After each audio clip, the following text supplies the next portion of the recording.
तो पिछली क्लास में हमने एडिशन रिएक्शन करी थी। एडिशन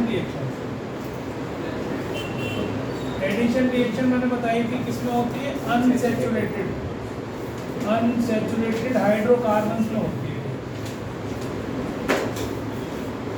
ठीक है, एडिशन का मतलब होता है जिसके अंदर लाइट, ठीक है, तो एडिशन रिएक्शन होती है अनसैचुरेटेड में। तो एक एग्जांपल मैं दे देता हूँ तुमको फिर से। ये मान लो सपोज करो H2 ऐड करना है, तो एक हाइड्रोजन आइटम इधर आ जाएगा, CH3 सिंगल बॉन्ड CH3, तो इथीन से इथेन बन गया। तो हमारा काम क्या है, एडिशन का मतलब है उसको सैचुरेट को अनसैचुरेटेड को सैचुरेटेड में कन्वर्ट करना है। अब मान लो अल्काइन है कोई, इथाइन, उसके अंदर में 4 हाइड्रोजन की कमी है। इथेन में होते हैं 6 हाइड्रोजन, यहाँ 2 ही हैं, तो हमें 4 हाइड्रोजन ऐड करने हैं।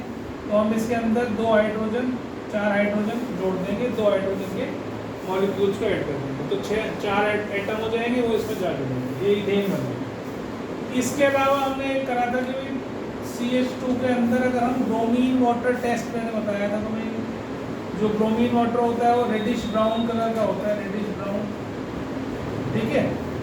तो इसमें अगर हम ऐड करते हैं इसको तो ये ऐसे जुड़ जाता है, Br इधर, CH2 इधर, Br।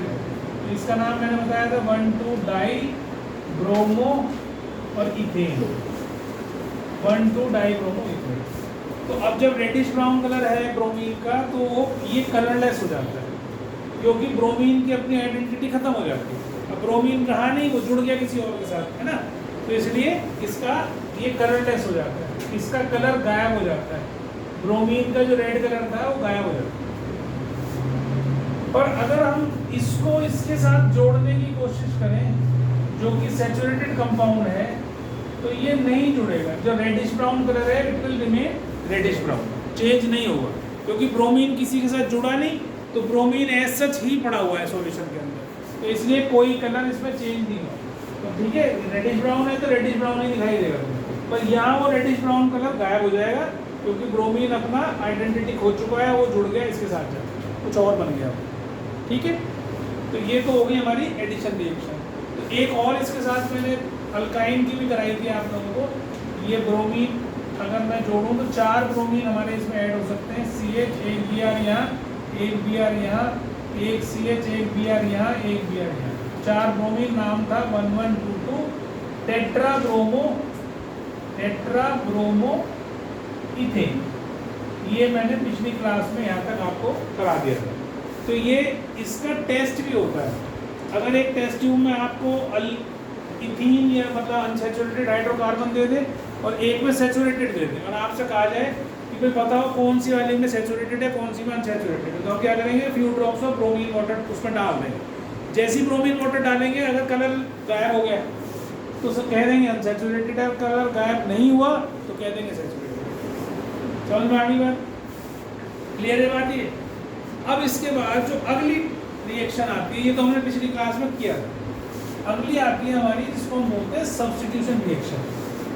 तो सब्स्टिट्यूशन रिएक्शन का मतलब, सब्स्टिट्यूशन का मतलब क्या है, सब्स्टिट्यूशन किस में होगी, सैचुरेटेड में होगी, अनसैचुरेटेड में होगी, किस में हो सकती है, सैचुरेटेड में हो सकती है। इसका मतलब क्या हुआ कि अगर आपका ग्लास जो है बिल्कुल फुल है, मिल्क से भरा हुआ है, और आपका मन कर रहा है भाई इसमें कुछ इसका टेस्ट बदला जाए, कुछ डालूं इसमें, और आपने उसको भर दिया ऊपर तक बिल्कुल दूध से। अब आप क्या करोगे, सब्स्टिट्यूशन का मतलब क्या होता है, आप क्या करोगे कि थोड़ा सा दूध उसमें से दूसरी जगह निकालोगे, और जो तुम्हें मिलाना है वो तुम उसके अंदर मिला दोगे, है ना। तो दूध को हटाकर उसकी जगह जो आपने डालना है, जो भी आपको ड्रिंक पीना है वो डाल के पी लो। सब्स्टिट्यूशन मतलब एक चीज़ को हटा के उसकी जगह दूसरी चीज़ लगा दें, ठीक। अब ये किस में होगा, जो सैचुरेटेड होंगे। जैसे मान लो मेरे को CH4 मीथेन है, अब इसके अंदर मुझे क्लोरीन ऐड करना है, मतलब कि क्लोरीन ऐड करा, मैंने क्लोरीन से रिएक्ट कराया इसको। अब एडिशन तो हो नहीं सकता क्योंकि ये सैचुरेटेड है, तो क्या होगा, एक हाइड्रोजन उस घटेगा, उसकी जगह एक Cl लग जाएगा। कैसे होगा, देखो ये यहाँ पर 4 है ना हाइड्रोजन, ऐसे हाइड्रोजन है 4, तो एक क्लोरीन क्लोरीन एक Cl यहाँ जाएगा और ये हाइड्रोजन यहाँ आएगा, तो क्या बन जाएगा? देखो ये C के साथ ये ऐसा बन गया और यहाँ क्या आ गया Cl और ये बच गया क्या HCl। तो इसने क्लोरीन ने इस हाइड्रोजन को रिप्लेस कर दिया और ये हाइड्रोजन उठ के यहाँ आ गया, तो HCl बन गया और ये क्या बन गया? इसका नाम क्या होगा? क्लोरोमीथेन।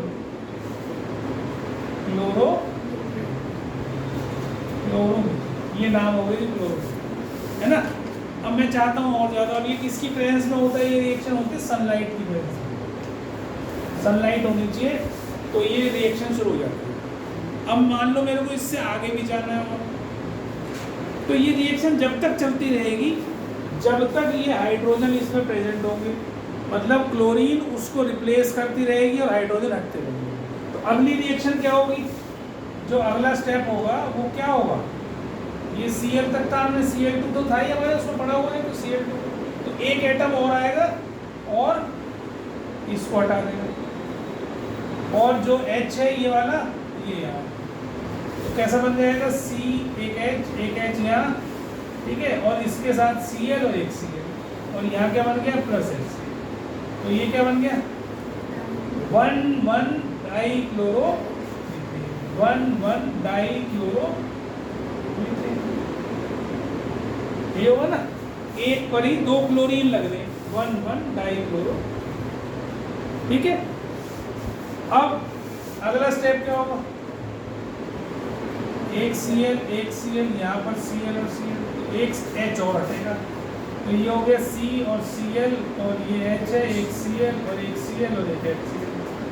इसको हम क्या बोलते हैं? वैसे तो ट्राइक्लोरोमीथेन है, इसको भी डाइक्लोरिक नाम मत दो, डाइक्लोरोमीथेन ही कह सकते हो, 1 क्यूब डाल देने की जरूरत नहीं होगी। तो डाइक्लोरोमीथेन, ये हो गया ट्राइक्लोरोमीथेन,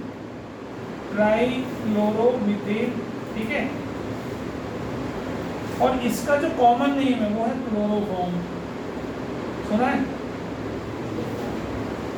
क्लोरोफॉर्म के बारे में? ये एनेस्थीसिया देने के लिए, बेहोश करने के लिए यूज किया जाता है, ठीक है। तो सुंघा देते थे तो वैसे जल्दी से नहीं बेहोश होता आदमी, ये नहीं है जैसे पिक्चरों में दिखाते हैं मुंह पे लगाया लेट गया, वो नहीं होता। इट टेक्स टाइम, 4-5 मिनट लगते हैं जाके, जब एनेस्थीसिया में उसको मुंह पर रख के कुछ ड्रॉप टपकाते रहते हैं, तो थोड़ी देर में वो 4-5 मिनट में बेहोश हो जाता है, ठीक है। लेकिन थोड़ा सा हार्मफुल था तो अभी खत्म कर दिया है उन्होंने, बेहोश पूरा नहीं करते आजकल क्या करते हैं? उस पार्ट को ही लोकल एनेस्थीसिया बोलते हैं उसको, तो वो क्या करते हैं? स्पाइन में हमारी इंजेक्शन देते हैं, तो उन्हें पता है कि कौन सी नर्व किस हिस्से को जा रही है। मान लो आपको पैर में ऑपरेट कराना है, तो उसी हिस्से में देंगे तो तुम्हारा नीचे का सब सारा सुन लो, ऊपर तुम बिल्कुल एक्टिव हो। अब से नहीं, बहुत सालों से, ठीक है। तो 90 एक और हाइड्रोजन ले रहे हैं ना, तो एक हाइड्रोजन और कैसे होगा? भैया ये है C, ये है Cl, यहाँ है Cl, यहाँ है H और ये है Cl। अब एक है Cl और Cl और जोड़, तो यहाँ से क्या बनेगा? ये C सब जगह Cl, ये Cl प्लस H, तो इसको बोलते हैं tetra chloro methane. This is called tetra chloro.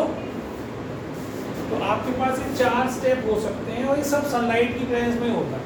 जहाँ चाहे बंद करना वहाँ बंद कर सकते हो, जहाँ तक चलाना है वहाँ तक चला सकते हो, ठीक है। तो ये कहलाती है सब्स्टिट्यूशन रिएक्शन। और तुम देख रहे हो हर बार क्या हो रहा है? हाइड्रोजन हट रहा है, उसकी जगह क्लोरीन लग रहा है, सब्स्टिट्यूट हो रहा है, ठीक है। जैसे प्लेयर्स सब्स्टिट्यूट होते हैं ना, चोट लग गई किसी के, ये चोट नहीं भी लगी फुटबॉल में तो सब्स्टिट्यूशन अलाउड है ना, कि भाई बहुत देर खेल लिया, उस जगह दूसरा सब्स्टिट्यूट कर सकते हो। 2 शायद सब्स्टिट्यूशन अलाउड नहीं, 5 सब्स्टिट्यूशन, तो 5 कोई भी किसी को हटा के कोई प्लेयर को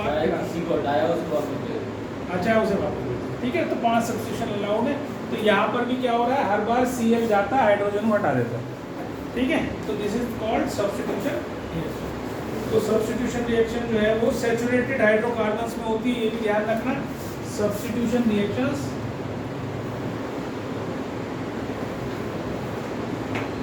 ठीक है, ये किसमें होती है? सैचुरेटेड हाइड्रोकार्बन, सैचुरेटेड हाइड्रोकार्बन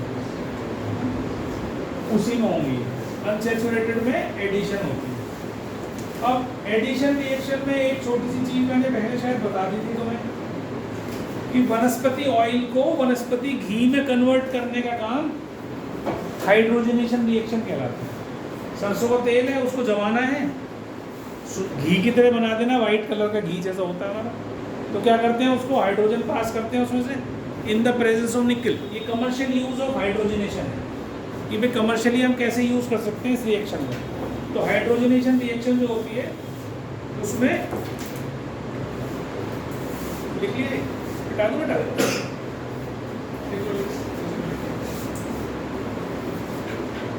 तूने लिख दी बेटा, सुनो इधर। Hydrogenation of oil, hydrogenation of, तो ऑयल जो है वो खाने के लिए, सेहत के लिए हमारे अच्छे होते हैं, लेकिन जो ये अनसेचुरेटेड हाइड्रोकार्बन है, लेकिन जब हम इनको सेचुरेट कर लेते हैं तो they are harmful for heart, तो हमारे आर्टरीज में ही जम जाते हैं, तो ये नहीं खाना चाहिए। वैसे ऑयल कोई भी हो, वनस्पति ऑयल प्लस हाइड्रोजन। अब इसमें कैटलिस्ट होता है निकल, या कई बार पैलेडियम भी यूज़ करते हैं। एक और मेटल होता है पैलेडियम, पीडी, ठीक है। ये जो हम करते हैं तो वनस्पति घी बन जाता है, वनस्पति घी, ठीक है। हाइड्रोजन ऐड हो जाती है जहाँ जहाँ अनसैचुरेटेड हाइड्रोजन है, जहाँ जहाँ डबल बॉन्ड है या ट्रिपल बॉन्ड है, उसमें हाइड्रोजन ऐड करके क्या कर देते हैं हम, सिंगल बॉन्ड हो जाते हैं सारे, समझ में आ गया। तो ये कमर्शियल यूज़ है हाइड्रोजनेशन का। हाइड्रोजनेशन जो रिएक्शन हमने करी, हाइड्रोजनेशन का मतलब क्या होता है, addition of hydrogen in the presence of nickel और पैलेडियम, ये आपको याद रखना है। हाइड्रोजनेशन पूछे तो बता दो भैया हाइड्रोजन ऐड करना इन द प्रेजेंस ऑफ निकल एंड पैलेडियम, तो उसको, अब ये कमर्शियल यूज़ है वनस्पति ऑयल से वनस्पति घी बनाना, ठीक है। अब हम इसके बाद आ रहे हैं इथेनॉल के ऊपर। इथेनॉल क्या होता है, जो शराब होती है, इथेनॉल, C2H5OH, इथ है तो 2 कार्बन, और एल्कोहल है तो OH, इसको हम बोलते हैं इथेनॉल, ठीक है। तो इथेनॉल जो है एक तो न्यूट्रल होता है, वरना इसकी जो pH है वो 7 होती है, ना तो ये एसिडिक ना ही बेसिक, ठीक। तो हमारे शरीर में जाके कोई pH को चेंज नहीं करता है, पहली बात। दूसरी बात, ये सोलेबल इन वाटर है, सोलेबल इन वाटर, ठीक है। एक तो न्यूट्रल है, दूसरा soluble in water in any proportion, चाहे थोड़ा सा डाल के ज़्यादा पानी डाल दो, चाहे ज़्यादा पानी में थोड़ा सा डाल दो, घुल जाना है ना। बड़ा पैक बना लो या छोटा बना लो, वो तुम्हारी मर्जी है, डाइल्यूट करके बना लो या कंसनट्रेट। नंबर 3 क्या है, इसका बॉइलिंग पॉइंट 78 डिग्री सेल्सियस होता है, बॉइलिंग पॉइंट बहुत कम होता है इसका, 78 डिग्री सेल्सियस, और वोलेटाइल लिक्विड होता है। चौथा है वोलेटाइल लिक्विड, और साथ में 5वां क्या है, इनफ्लेमेबल।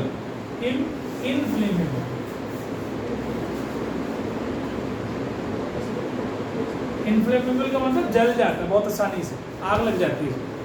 शराब में बहुत आसानी से आग लगा देते हैं, ठीक है, इनफ्लेमेबल होता है। वोलेटाइल लिक्विड है, बॉइलिंग पॉइंट 78 डिग्री है, सोल्यूबल इन वाटर है, न्यूट्रल है, और इसके अलावा क्या हो सकता है, इसके अलावा इसका टेस्ट, सरदार जी ने लिखा है कि प्लेजेंट स्मेल है, तो जो पीता है उसके लिए प्लेजेंट है, और जो नहीं पीता है उसके लिए अनप्लेजेंट है। तो ये तो नहीं लिख के आना, प्लेजेंट स्मेल है। और बर्निंग टेस्ट है, टेस्ट बहुत बर्निंग होता है इसका, बर्निंग टेस्ट, ठीक है। जलन हो जाती, गले में पूरी जल जाएगा तुम्हारा, जीभ पर डाल दो तुम्हारे 4 बूंद, जैसे अल्कोहल, होम्योपैथी की दवाई डालते हो ना, उसमें 100% अल्कोहल होता है। मेडिसिन जो होती है होम्योपैथी की, दैट कंटेन्स 100% अल्कोहल, और जो नॉर्मल अल्कोहल होता है जो लोग पीते हैं, उसमें 35 से 40% ही होता है केवल। तो इसकी 4 से बूंद तुम डाल लो तो तुम्हारा जीभ जल जाएगी, मतलब बर्निंग सेंसेशन होगी। तो ये जो गले में उतारते हैं तो यहाँ गले में भी सारे में बर्निंग सेंसेशन होती है इसकी। और कड़वी भी होती है, बिटर टेस्ट होता है इसका, कड़वाहट होती है, bitter taste, burning taste and bitter. अब ये अगर ये ना हो तो कोई भी लोग साथ में नमकीन नहीं खाएंगे। नमकीन खाते हैं ना, शराब पीते वक्त हर आदमी कोई भी हो साथ में कुछ खाने के लिए बैठेगा, नमकीन लेगा, मीठा कभी नहीं खाता है ना। तो क्या कह रहा है, क्या कह रहा है, ऐसा हुआ भी कभी? हाँ, उसमें से एक पैक निकाला, पानी मिला दिया, मेरी पूरी भरी हुई है। अच्छा, अब इसके बाद बेटे का ध्यान दो। अब इसके बाद इथेनॉल में अगर 5% वाटर मिला दें, इथेनॉल में 5% पानी मिला दें, 95% एल्कोहल, तो उसको बोलते हैं रेक्टिफाइड स्पिरिट, जो डॉक्टर्स आपके वुंड्स को साफ करने में है यूज़ करते हैं। स्पिरिट यूज़ करते हैं, कभी सुना है? चोट लगी है तो कोई लिक्विड लेते हैं तो साफ करते हैं, तो वो रेक्टिफाइड स्पिरिट होती है। और भी जगह यूज़ होती है वो, इसमें दरवाजों के ऊपर जो पॉलिश होती है उसमें रेक्टिफाइड स्पिरिट यूज़ होती है, ठीक है, पॉलिश करते हैं। और भी कई जगह यूज़ होती है रेक्टिफाइड स्पिरिट। और शराब से बहुत सारी मेडिसिन भी बनती है, जितने भी कफ सिरप्स होते हैं आपके, ये सारे के सारे कफ सिरप्स उसमें एल्कोहल होते हैं, सब में ज़्यादातर, कोई एक आध होगा जिसमें नहीं होगी, बाकी ज़्यादातर कफ सिरप में, कम से कम एलोपैथिक में आपको उसको पीने के बाद आदमी को थोड़ा सा नशा भी हो जाता है। तो जब शराब बंद होती है तो जो शराबी होते हैं वो कफ सिरप खरीद के पीते हैं। हाँ, मजाक नहीं करता, कफ सिरप पी जाते हैं। क्या कह रहे हैं? हाँ, तो नशे में रहा होगा कि ठीक है। इधर देखोगे तो 5%, 5% वाटर, इथेनॉल प्लस 5% वाटर, इसको हम बोलते हैं रेक्टिफाइड स्पिरिट, ठीक है। क्या कह रहे हैं? Rectified spirit. अच्छा, एक और भी होता है ना स्पिरिट, वो उसकी स्पेलिंग क्या होती है? ये SPRIT होती है।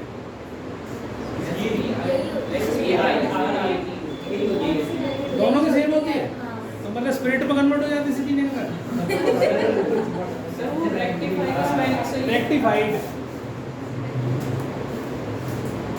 रेक्टिफाइड स्पिरिट, ठीक है। तो न्यूट्रल है वो मैंने बता ही दिया तुम्हें, ठीक है। और इसमें एक और भी बात होती है, जो अल्कोहल होता है जो कमर्शियल यूज़ के लिए दिया जाता है ना, जैसे मान लो किसी कंपनी को दिया, गवर्नमेंट इशू करती है, कोटा होता है हर कंपनी का, जो पेंट बनाते हैं या जो ये बनाते हैं स्प्रिट वगैरह यूज़ करते हैं, उनका कोटा होता है। उस कोटे में क्या करते हैं लोग, उसके अंदर कोई पॉइजनस चीज़ मिलाते हैं, ठीक है, उसको बोलते हैं डीनेचर्ड एल्कोहल, ताकि कोई पी ना सके उसे, सिर्फ वो उस कमर्शियल यूज़ के लिए ही हो। जैसे पेंट बनाना है, स्पिरिट वो बनानी है, पॉलिश बनानी है, तो उसके काम ही आएगी वो एल्कोहल, वो क्योंकि सस्ता दिया जाता है, जो कमर्शियल बेसिस पर यूज़ होता है वो पीने वाली बॉटल से सस्ता मिलता है, गवर्नमेंट उसके ऊपर टैक्स भी लेती है, तो उसको बोलते हैं डीनेचर्ड एल्कोहल। डीनेचर्ड एल्कोहल, तो उसमें क्या होता है डीनेचर्ड एल्कोहल, ठीक है। तो उसमें क्या करते हैं, एल्कोहल में क्या कर देते हैं, कॉपर सल्फेट मिला देते हैं, या एक पायराइडीन होता है, ये सब जहरीली चीजें, कॉपर सल्फेट हो गया, पायराइडीन हो गया, या मीथानॉल मिला देते हैं। ये तीन चीजें ऐसी होती हैं जिनको डालने के बाद आप पी नहीं सकते उसको, अगर पी लिया तो फोटो, ठीक है, मर जाओगे, ठीक है। और मीथानॉल जो है वो कम से कम अंधा तो करता ही करता है। मीथानॉल अगर जब तुम देखते हो ना जहरीली शराब पी के इतने आदमी मरे, वो ये सब चीज़ें ही मिला देते हैं उसके अंदर, वो बेच देते हैं, मीथानॉल मिलाते हैं सभी, ठीक है, या और कुछ मिलाते हो तो मुझे पता नहीं। तो ये क्या होता है, डीनेचर्ड एल्कोहल, एल्कोहल प्लस ये मिला देते हैं, ये सिर्फ पेंट पॉलिश इनमें सब में यूज़ करते हैं। जो कफ सिरप के लिए होता है उसमें नहीं मिलाते, ठीक है। तो कफ सिरप जो मेडिसिन यूज़ के लिए है वो अल्कोहल प्योर होता है, और जो होम्योपैथिक दवाइयाँ बनती है उसमें भी प्योर अल्कोहल यूज होता है 100%। तो 100% अल्कोहल को हम क्या बोलते हैं? एब्सोल्यूट अल्कोहल, जिसमें कुछ नहीं होता बाकी अल्कोहल ही अल्कोहल। 100% अल्कोहल, 100% अल्कोहल, इसको हम बोलते हैं एब्सोल्यूट अल्कोहल, ठीक है। ये याद रखो, एब्सोल्यूट अल्कोहल का 100% alcohol is called absolute alcohol, ठीक। अच्छा, इसके बाद आती है इसकी केमिकल प्रॉपर्टीज। अब इथेनॉल की केमिकल, ये फिजिकल प्रॉपर्टी बताई मैंने जितनी भी अभी तक आपको बताई हो, 5-6 लिखवाई थी, वो सब फिजिकल प्रॉपर्टीज है। अब केमिकल का मतलब है कि किसी के साथ ये रिएक्शन कैसे करेगा अलग अलग जगह, ठीक। बताओ हाइड्रोकार्बन जैसे कोई प्रॉपर्टी है, कंबशन, एडिशन। हाँ हाँ, एडिशन और कंबशन 3 होगी ना, बस 3 ही तुम्हारे कोर्स में 3 ही है, ठीक है। वैसे तो बहुत सारी होंगी। अब इसके बाद हमारा आता है इसकी पहली chemical property, chemical properties ethanol की कर रहे हैं, इथेनॉल की केमिकल प्रॉपर्टीज। तो पहली है कंबस्शन। मैंने आपको लिखवा भी दिया कि भाई हाईली कंबस्टेबल है, हाईली इन्फ्लेमेबल है, जल जाता है। तो कंबस्शन में क्या है, C2H5OH को अगर हम ऑक्सीजन की प्रेजेंस में जलाएं तो इसमें से भी CO2 plus H2O plus energy निकलती है। Heat plus light, energy means heat plus light, ठीक है। तो ये भी कार्बन डाइऑक्साइड और वाटर वेपर ही देता है, ये चीज़ आपको याद रखनी है। फिर इसके बाद जो अगली प्रॉपर्टी आती है वो है इसकी ऑक्सीडेशन, ठीक है। 5 इसकी प्रॉपर्टीज है कुल। तो अगली प्रॉपर्टी है ऑक्सीडेशन।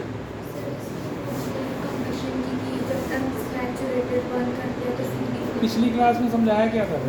पिछली क्लास में सारा डिस्कस तो करा था, सूट निकलता है नहीं निकलता है, ठीक है। ये नंबर 1। और वो तो उसकी भी वो हाइड्रोकार्बन की, मुझे तो सूट की बात कर रही है, ठीक है। वो किसी भी चीज़ को, और ये भी बता दूँ कोई भी अल्कोहल हो, चाहे अल्केन हो, चाहे अल्कीन अल्काइन, अगर इनसफिशिएंट सप्लाई ऑक्सीजन में जलाया जाएगा तो उसमें से धुआं निकलेगा, और सफिशिएंट सप्लाई में जलाएगी तो ब्लू फ्लेम, ठीक है।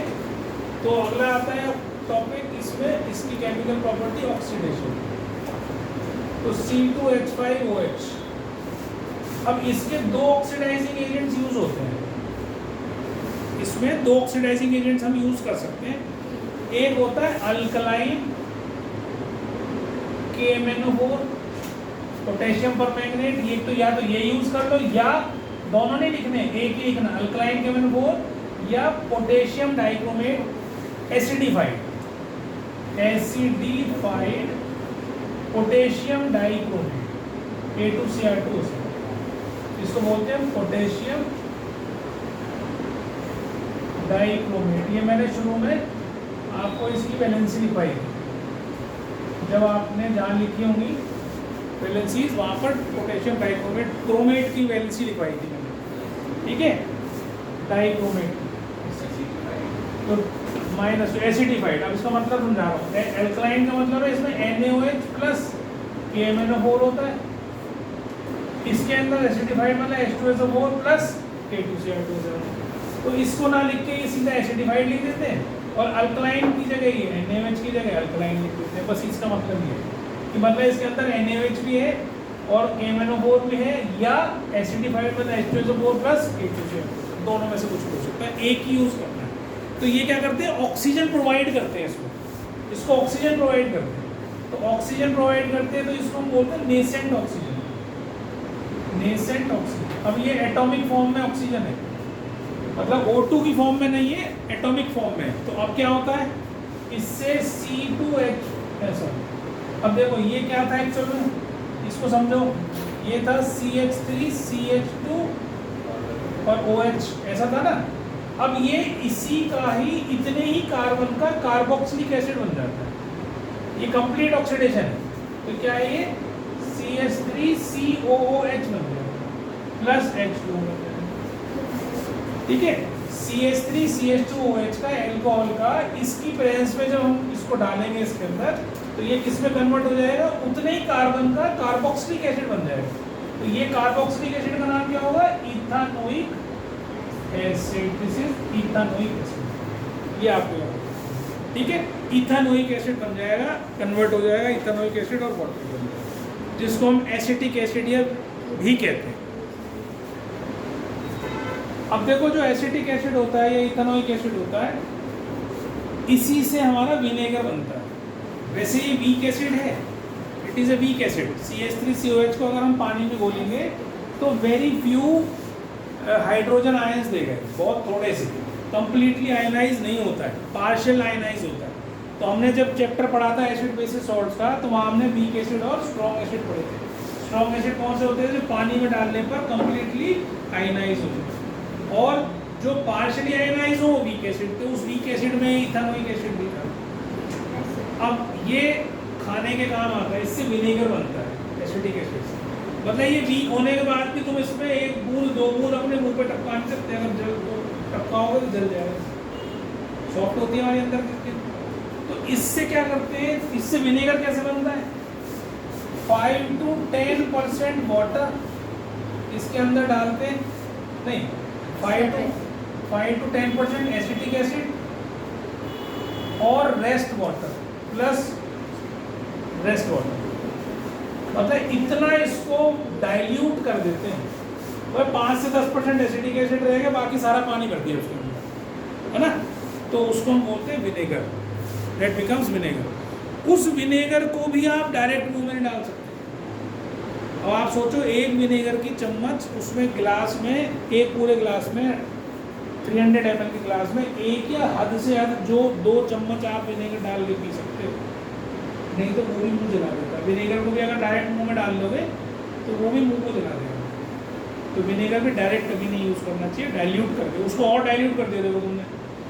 भाई पहले 100% से 5 से 10% एसिटिक एसिड निकाला, मान लो 100 ml था, उसमें से 10 ml निकाला, 90 ml उसमें क्या करते हैं, पानी भर दिया, तो वो तो बन गया विनेगर। अब विनेगर को भी कंज्यूम करना है आपने अगर, तो विनेगर को पीना है मान लो, तो डायरेक्ट चम्मच नहीं पी सकते आप। उसमें क्या करोगे, जैसे 5 ml अगर आपने 1 चम्मच लिया तो उसके अंदर भी काफ़ी सारा 1 गिलास पानी में डाल के 2 चम्मच डाल के पी सकते हो। इससे ज़्यादा नहीं पीना चाहिए, नुकसान करते हैं।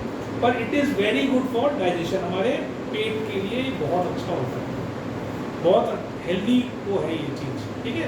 तो इसको लेना चाहिए। बहुत सारे लोग तो तुम देखते हो प्याज के ऊपर डाल के खाते हैं, प्याज सिरके वाली प्याज खाते हैं, शादी में भी मिलती है, लाल लाल सी प्याज रखी रहती है, वो रेड हो जाती है प्याज, वो बहुत खाते हैं लोग, अच्छी लगती है, ठीक है। तो ये हो गया हमारा ऑक्सीडेशन रिएक्शन। इसको नेसेंट ऑक्सीजन, एटॉमिक ऑक्सीजन, ठीक है। और ऑक्सीडाइजिंग एजेंट होते तो कौन है, जो ऑक्सीजन दे, जो ऑक्सीजन दे वो ऑक्सीडाइजिंग एजेंट। अब थर्ड आता है reaction of ethanol with sodium metal. Third reaction है रिएक्शन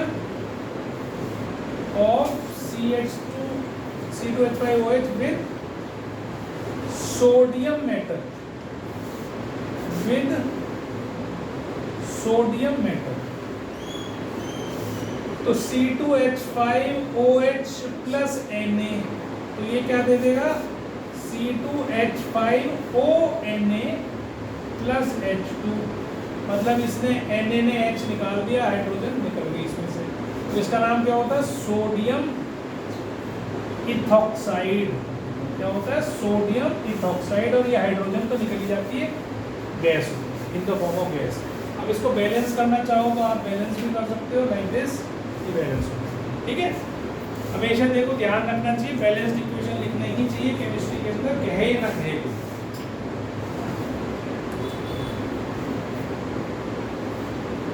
ठीक है। अब ये टेस्ट की तरह भी यूज़ कर लेते हैं इसको, एल्कोहल का टेस्ट जो है उसके लिए भी इसको यूज़ कर सकते हैं। मान लो उसमें सोडियम मेटल डालें और वहाँ से गैस निकल रही है, और गैस को हम माचिस से जला दें तो पॉप साउंड आती है। तुमने किसी ने सुनी पॉप साउंड आज तक? सुनिए, मैं तुम्हें अभी ये खत्म होगा तो मैं दिखाऊंगा तुम्हें कैसी होती है पॉप साउंड। कैसे हाइड्रोजन की पॉप साउंड सुनाई जाती है और कैसी आवाज़ आती है उसकी, कभी सुनाऊंगा, पहले क्लास हो जाए तो फिर बताऊंगा, ठीक है। जाना नहीं, ध्यान दिला देगा, भूल जाओ। तो एक तो ये रिएक्शन होगी, 4 रिएक्शन होगी। 5वीं रिएक्शन आती है हमारी, जिसको हम बोलते हैं dehydration reaction. 5th chemical property, 3 होगी, 4 4th प्रॉपर्टी, ठीक है। तो 4th प्रॉपर्टी है हमारी डिहाइड्रेशन रिएक्शन। डिहाइड्रेशन का मतलब पानी निकाल लेना।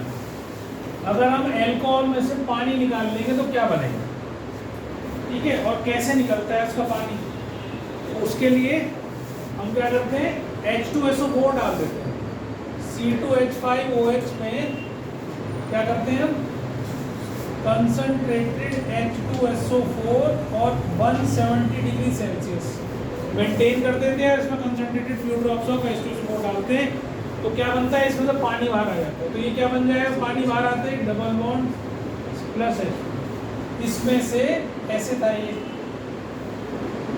है ना।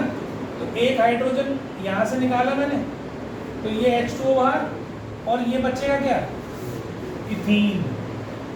इट विल बिकम इथेनॉल से इथीन में कन्वर्ट हो गया, इथेनॉल से इथीन में कन्वर्ट हो गया। Dehydration reaction, this is called dehydration, this is called dehydration, ठीक है। तो ये आपके पास डिहाइड्रेशन रिएक्शन होगी। ये हो गई इसकी 4th प्रॉपर्टी। और 5th मैंने आपको करवा रखी है इसकी, जिसको हम एस्टेरिफिकेशन बोलते हैं। तो अल्कोहल में अगर हम कार्बोक्सिलिक एसिड डालते हैं तो ईस्टर बन जाता है उसमें, है ना। 5th प्रॉपर्टी है एस्टेरिफिकेशन। एस्टेरिफिकेशन, एस्टेरिफिकेशन मतलब इथेनॉल, CH3COOH कार्बोक्सिलिक एसिड, इसमें डाला CH3CH2OH में मान लो, इसमें ये डाल दिया, ये है इथेनॉल और ये है इथेनोइक एसिड। इथेनोइक, जब इथेनॉल में हम इथेनोइक एसिड डालते हैं, वार्म करते हैं और फ्यू ड्रॉप्स ऑफ H2SO4, ठीक है, कंसंट्रेटेड H2SO4 डाल देते हैं इसके अंदर, फ्यू ड्रॉप्स। तो ये क्या होता है, आपस में जुड़ जाते हैं, CH3CH2, नहीं पहले इसका पार्ट आता है, लिखते हैं जो CH3COO, और फिर लास्ट में इसका आता है CH2CH3, ठीक है। हमेशा ध्यान रखना, लास्ट में कार्बन की वैलेंसी ठीक होनी चाहिए। जब जोड़ो इसको तो बहुत से बच्चे क्या करते हैं, ऐसे लिख देते हैं CH3CO CH3CH2, ये गलत है, दिस इज रॉन्ग। ऐसे नहीं लिखना, क्योंकि कार्बन की वैलेंसी 4 ही होती है ना। यहाँ पर कार्बन की वैलेंसी देखो क्या हो गई, 3 और 1 4 और 1 इधर भी जुड़ जाएगी, 5 हो जाएगी। तो इसलिए ऐसे नहीं लिखना, ऐसे लिखना, CH3 बाहर CH2। इसका नाम क्या हो गया, इसका नाम हो गया इथाइल इथानोएट। क्या हो गया, इथाइल इथानोएट। तो क्या हो गया, इसमें से पानी बाहर निकल गया, इथाइल इथानोएट। तो ये इसकी 5th प्रॉपर्टी हो गई। इसको हम ईस्टर बोलते हैं, तो ईस्टर याद कर लो तो ज़्यादा बढ़िया है। नहीं है तो अगर मैंने नाम बता दिया है किस तरह से लिखते हैं, जो अल्कोहल का पार्ट है पहले वो लिखा जाता है और फिर इसका लिखा जाता है, फिर साथ में O8 लगता है। ईस्टर में O8 लगता है, जो सफिक्स है उसका O8 है। जैसे अल्कोहल में OL है, एल्डिहाइड में AL है, ऐसे ही इसमें O8 लगता है, ठीक है। तो ये 5 प्रॉपर्टीज़ हैं इथेनॉल की जो आपको करनी है, ठीक है। 5 प्रॉपर्टीज इस रिएक्शन इथेनोएट, इस रिएक्शन को हम क्या बोलते हैं, स्टेरिफिकेशन। ये एग्जाम में 100% आती है, एक ये और एक सपोनिफिकेशन, ये आएगी एग्जाम में पक्का। जब भी तुम्हारे एग्जाम होंगे जब उसमें मिलेगी तुम्हें, वो बात अलग है, कुर्सी के एग्जाम में नहीं आई है, पर दूसरे वाले उसमें देखा होगा सेट। लिखो यूजेस क्या है, इथाइल अल्कोहल के यूजेस क्या है। What are the uses of ethyl alcohol? तो पहला जो यूज है इसका most important, it is use in the manufacture of paints, it is used in the manufacture of paints, varnishes, varnish, VARNISHES, varnishes, लकड़ी के ऊपर वार्निश करते हो ना, पॉलिश इसको बोलते हैं, दैट इज कॉल्ड वार्निश। ठीक है, मेडिसिन्स में यूज होती है, मेडिसिन में यूज होती है, सिंथेटिक रबर बनाने के काम आती है। ठीक है, नंबर 2 लिखो, नंबर 2 लिखो, it is used in medicines, it is used in medicines such as cough syrups,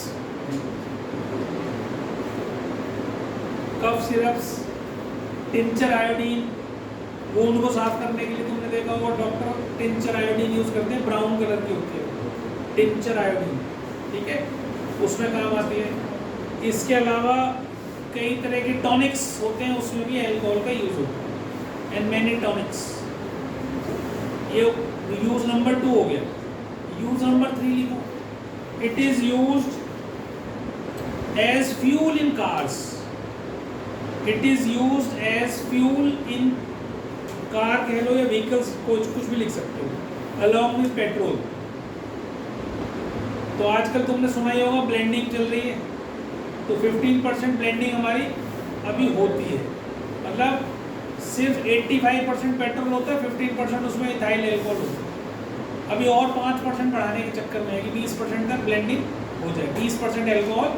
तो उससे 2 काम होते हैं फायदे, एक तो हमारा पेट्रोल बचता है, हमारा देश में पेट्रोल नहीं पैदा होता, हमें सारा बाहर से मंगाना पड़ता है, उसके लिए हमारे को विदेशी मुद्रा लगती है, मतलब करेंसी, फॉरेन करेंसी, डॉलर्स लगते हैं, तो वो हमारे को महंगा पड़ता है बहुत ज़्यादा, है ना।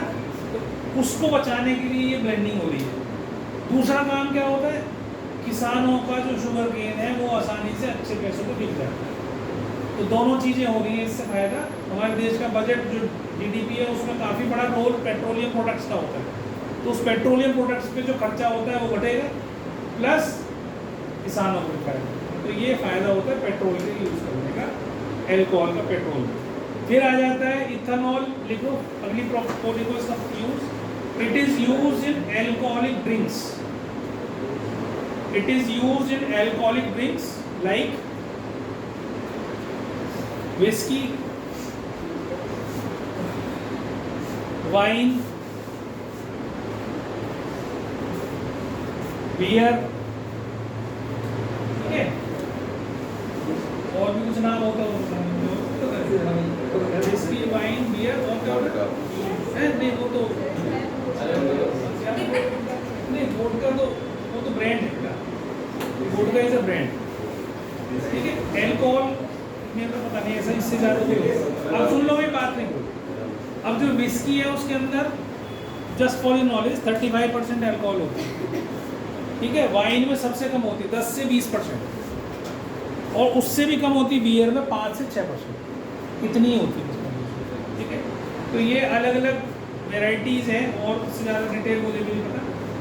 इसके अलावा और अगला यूज़ क्या है, it is used as an antiseptic, it is used as an antiseptic to sterilize wounds, wounds के अंदर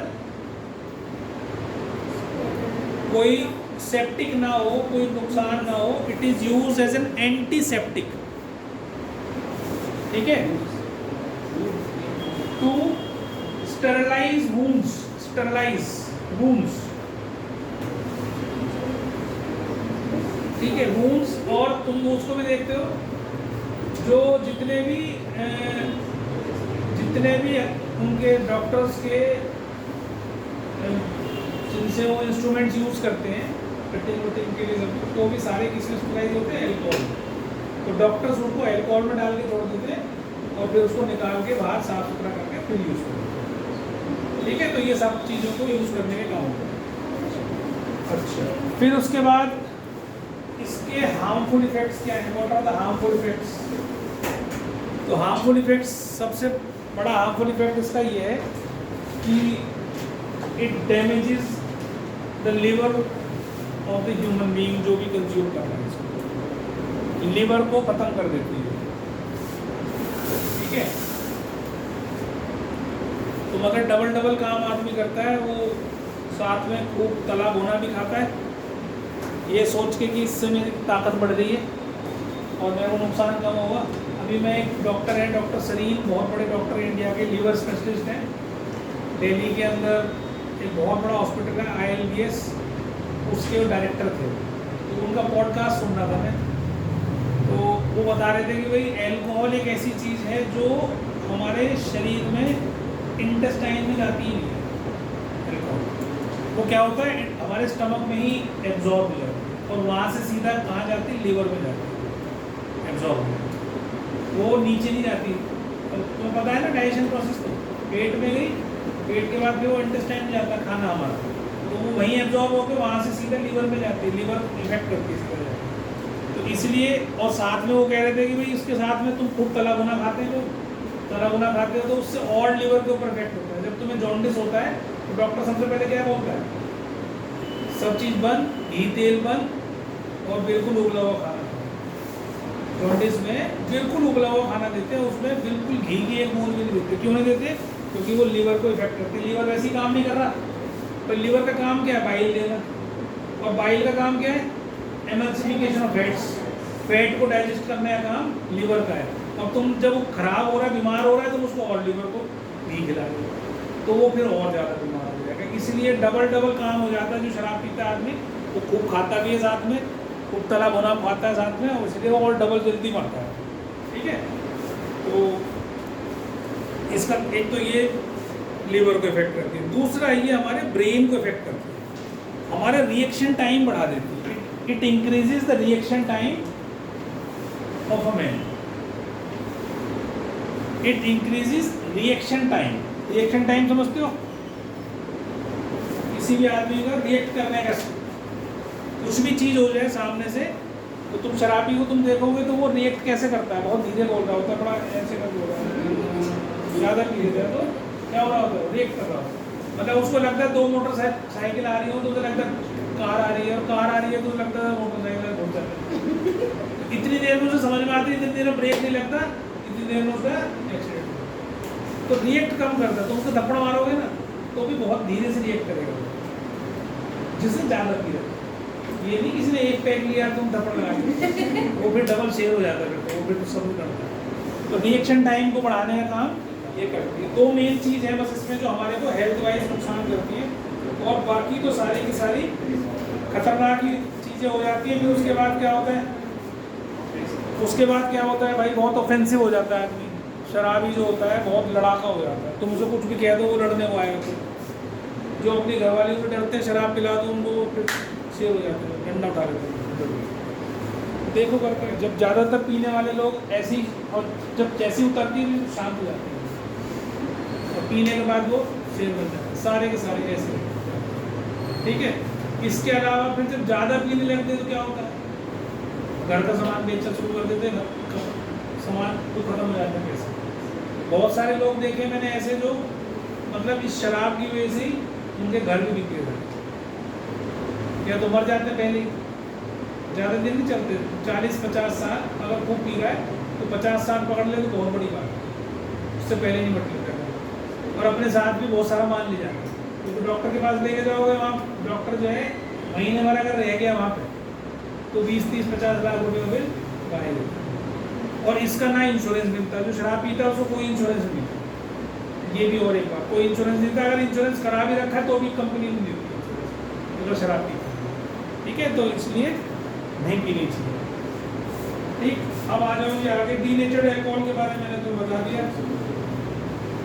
तो methanol, pyridine, copper sulphate etcetera poisonous substances जो हम मिलाते हैं अल्कोहल के अंदर, तो उसको हम बोलते हैं डीनेचर्ड अल्कोहल। ठीक है जी। अब इसके बाद अगला टॉपिक, इसका जो लास्ट टॉपिक समझ लो, इथेनोइक एसिड आ जाता है। इथेनोइक एसिड, ठीक है, इसका लास्ट टॉपिक है इथेनोइक एसिड। अभी सोप रह जाएगी इसके बाद, बस सोप के बारे में फिर अगली क्लास में जाएंगे। तो जो अगला टॉपिक आता है हमारा इथेनोइक एसिड। इथेनोइक एसिड मतलब एसिटिक एसिड, है ना। तो अब बेटा इधर ध्यान दो, इथेनोइक एसिड को हम, या एसिटिक एसिड, इसका कॉमन नेम है एसिटिक एसिड, इसको हम ग्लेशियल एसिटिक एसिड भी बोलते हैं, ठीक है। This is also called glacial acetic acid. क्यों? क्योंकि अगर हम इसको फ्रीजर में रख दें तो ये ग्लेशियर की तरह वाइट हो जाता है, सफ़ेद जम जाता है। और जैसे ग्लेशियर्स होते हैं ना, बर्फ ही बर्फ होती है सारे में, आइस ही आइस, बिल्कुल ऐसे ही वाइट कलर का हो जाता है। तो इसको हम बोलते हैं ग्लेशियल एसिटिक, इसलिए बोलते हैं ग्लेशियल एसिटिक एसिड, नाम दे रखा है क्योंकि वो ग्लेशियर जैसा लगने लगा। और विनेगर के बारे में तुम्हें बता ही दिया मैंने कि 5 से 10% एसिटिक एसिड, बाकी सारा पानी, उसको क्या कहते हैं, विनेगर बोलते हैं, ठीक है। तो ये दो चीज़ें मैंने आपको पहले बता दी। पहले इसकी फिजिकल प्रॉपर्टीज लिख लो। कलरलेस लिक्विड होता है नंबर 1, कलरलेस लिक्विड, ठीक है। हैविंग सोर टेस्ट, खट्टा होता है। वैसे सारे जितने भी एसिड होते हैं सभी खट्टे होते हैं, ये केमिकल प्रॉपर्टी, फिजिकल प्रॉपर्टी है ही उसकी। किसी को भी टेस्ट करोगे तो वो खट्टा ही होता है, ठीक है। नींबू को टेस्ट करोगे तो खट्टा, अंगूर में को करोगे तो खट्टा, आम को करोगे तो खट्टा, कच्ची फॉर्म में। पकने पे मीठा हो जाता है, लेकिन उसके अंदर एसिड होता है तो वो खट्टे होते हैं, कच्ची राइट स्टेज में। नंबर 2 इसके अंदर आ जाता है बॉइलिंग पॉइंट। बॉइलिंग पॉइंट इसका होता है 118 डिग्री सेल्सियस, ठीक है। Boiling point is 118 degree Celsius. और it is miscible with water, it is miscible या soluble with water in every proportion. किसी भी प्रोपोर्शन में, जैसे शराब को हम पानी में घोल सकते हैं, ऐसे आप इसको कितने भी ड्रॉप डाल दो, चम्मच डाल दो, आधा कर दो, आधा कर दो, कितना ही कर लो, किसी भी प्रोपोर्शन में ये पानी में घुल जाता है, ठीक है, डिजोल्व हो जाता है उसके साथ। तो ये 3 प्रॉपर्टीज हैं। एक ग्लेशियल एसिटिक एसिड की मैंने आपको बताई थी कि जब इसको जमाएं हम, इसको टेम्परेचर कम कर दें तो ये ग्लेशियर की तरह लगता है, ग्लेशियल एसिटिक एसिड को। फिर सबसे पहली प्रॉपर्टीज की केमिकल प्रॉपर्टीज अब आएंगी। इसको केमिकल प्रॉपर्टीज क्या होती हैं? इसकी केमिकल प्रॉपर्टी में सबसे पहली केमिकल प्रॉपर्टी होती है, क्योंकि ये एसिड है तो लिटमस, ब्लू लिटमस को रेड में कन्वर्ट कर देता है। तो लिखो इट कन्वर्ट, केमिकल प्रॉपर्टी लिखवा रहा हूँ। केमिकल प्रॉपर्टी से पहली प्रॉपर्टी है it convert blue litmus to red, ठीक है। क्योंकि एसिड है तो ये ब्लू को रेड में कन्वर्ट कर देता है। उसके बाद अगली प्रॉपर्टी आती है reaction with carbonates and hydrogen carbonates. Reaction with carbonates and, या तो बाइकार्बोनेट्स लिख दो या हाइड्रोजन कार्बोनेट्स लिख दो, हाइड्रोजन कार्बोनेट्स, ठीक है। तो मान लो मैं CH3COOH को Na2CO3 से रिएक्ट करा दूँ, ये इसका टेस्ट भी होता है, ठीक है। अगर हमें एसिड टेस्ट करना है तो उसमें हम सोडियम कार्बोनेट डाल दें, तो सोडियम कार्बोनेट डालने से क्या होगा, CH3COONA, sodium salt of carboxylic acid बनेगा, प्लस CO2 बनेगी, प्लस H2 बनेगी। तो CO2 के बबल्स निकलते हैं बहुत जोर, खूब सारे, ब्रिस्क एफर्वेसेंस ऑफ CO2। तो बहुत सारी बबल्स निकले, समझ जाओ कि CO2 रिलीज हो रही है उसमें से, ठीक है। इसका मतलब ये क्या है, कार्बोक्सिलिक एसिड। तो कार्बोक्सिलिक एसिड में ये क्या होता है, इसका नाम मैंने पहले ही बताया था, सोडियम, या तो इथेनोएट लिख दो या सोडियम एसीटेट भी लिख सकते हो। सोडियम एसीटेट कॉमन नेम है, ये इथेनोएट वाला IUPAC, ठीक है। तो ये इस तरीके से बनती है, बिल्कुल सेम प्रॉपर्टी बाइकार्बोनेट्स के साथ। अगर इसके अंदर हम खाना सोडा डाल दें, NaHCO3 डाल दें, तो क्या बनेगा, CH3COONA plus CO2 plus H2। तो ये भी बिल्कुल सेम रिएक्शन देता है, कोई चेंज नहीं। Sodium acetate plus carbon dioxide plus water देता है। तो ब्रिस्क एफर्वेसेंस, यहाँ लिख लो brisk effervescence of CO2 is produced. ठीक है, कार्बन डाइऑक्साइड की ब्रिस्क एफर्वेसेंस का मतलब बुलबुले उठते हैं खूब जोर जोर के। ठीक है, दोनों टेस्ट हैं कार्बोक्सिलिक एसिड को। इसके बाद दो प्रॉपर्टी और बचती है, फिर ये खत्म हो जाएगा। ओके, अगली प्रॉपर्टी क्या है? अगर हम इसको NaOH के साथ रिएक्ट करा दें, ठीक है, तो तुम बताओ क्या बनना चाहिए तुम्हारे हिसाब से? थोड़ा समझदारी से सोचोगे तो आ जाएगा।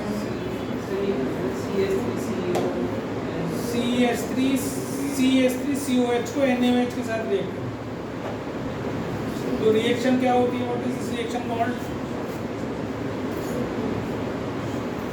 नहीं पता?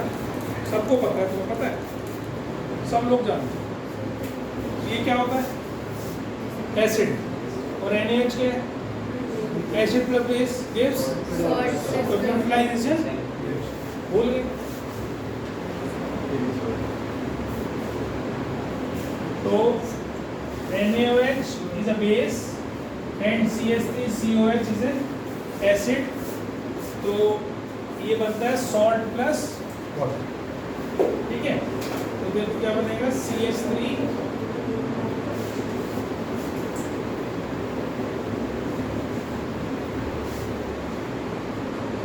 CH3COH प्लस NaOH, ये एसिड ये बेस। ठीक है, तो बनेगा क्या? सॉल्ट CH3CONA, सोडियम सॉल्ट और कार्बोक्सिलिक एसिड। इसको बोलते हैं सोडियम एसीटेट, वही जो अभी में लिखा, सोडियम एसीटेट या सोडियम इथेनोएट प्लस वाटर। ये सॉल्ट प्लस वाटर, तो इसको हम क्या बोलते हैं? This is called neutralisation.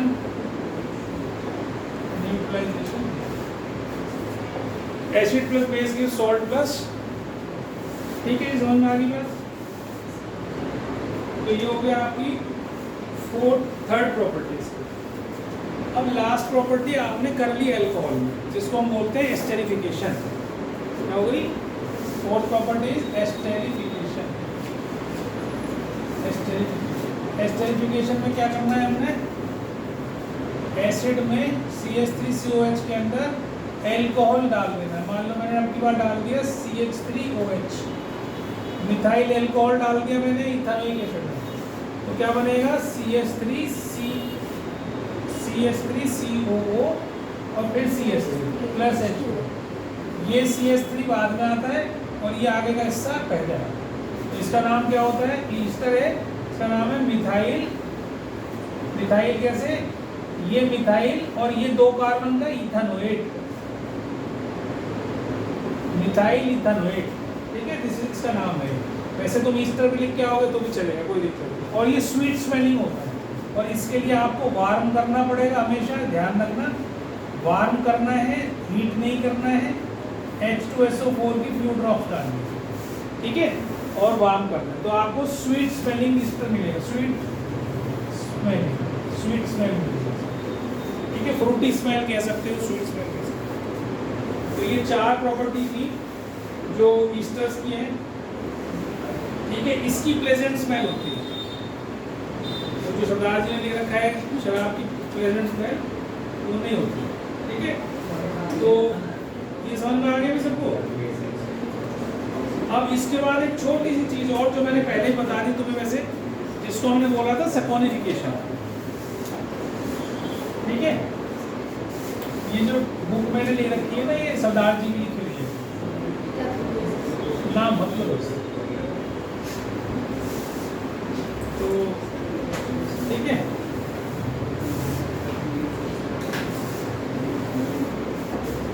अब अगला टॉपिक हमारा इसमें है, बिल्कुल लास्ट टॉपिक है, इसको हम बोलते हैं सैपोनिफिकेशन। इसका जो तुमने अभी सैपोनिफिकेशन जो आपने अभी ईस्टर बनाया, उस ईस्टर से दोबारा से वापस कोई चीज़ निकाल लें जिससे बना था। तो मान लो ईस्टर बनाया आपने CH3COO अभी बनाया ना हमने, तो इसको हम बोलते हैं हाइड्रोलिसिस ऑफ ईस्टर। तो इसमें NaOH हम मिला देते हैं, है ना। NaOH मिलाने से क्या होता है, CH3 जो कार्बोक्सिलिक एसिड है आगे वाला पार्ट, उसका तो सॉल्ट आ जाता है निकल के, sodium salt of carboxylic acid, और ये एल्कोहल जिससे बना था वो पेरेंट एल्कोहल निकल गया। तो this is called saponification. NaOH डालने से ऐसा होता है, हीट करना होता है, बस ये ध्यान रखना, हीट करना है इसको, ठीक है। CH3CONA का नाम मैंने लिखवा दिया है, सोडियम एसीटेट, ये मिथाइल एल्कोहल। तो कार्बोक्सिलिक एसिड का सोडियम सॉल्ट आ जाता है, और एल्कोहल जिससे ही बना हुआ था ईस्टर उसका एल्कोहल, पेरेंट एल्कोहल। तो दिस इज कॉल्ड सपोनिफिकेशन, ठीक है। अब इसकी एक लाइन लिख लो लास्ट, क्या होती है सपोनिफिकेशन, ताकि आए वहाँ पे तो सपोनिफिकेशन के बारे में लिखो। The alkaline hydrolysis of esters, the alkaline hydrolysis of esters using alkaline hydrolysis of esters using alkali such as sodium hydroxide, potassium hydroxide ले सकते हो, sodium hydroxide is known as saponification। और इसी प्रोसेस से सोप भी बनाई जाती है, इसलिए इसको saponification कहते हैं। सोप की फॉर्मेशन में भी इसका ही कई यूज होता है, यही चीज होती है, ठीक है। चलो तो आज इतना ही करेंगे, इससे ज़्यादा नहीं, 15 मिनट है, 15 मिनट पहले छोड़ रहा हूँ। तो मैं जिसको बैठना है वो यहाँ बैठो, और जिसको जाना है, जिसके पेरेंट्स लेने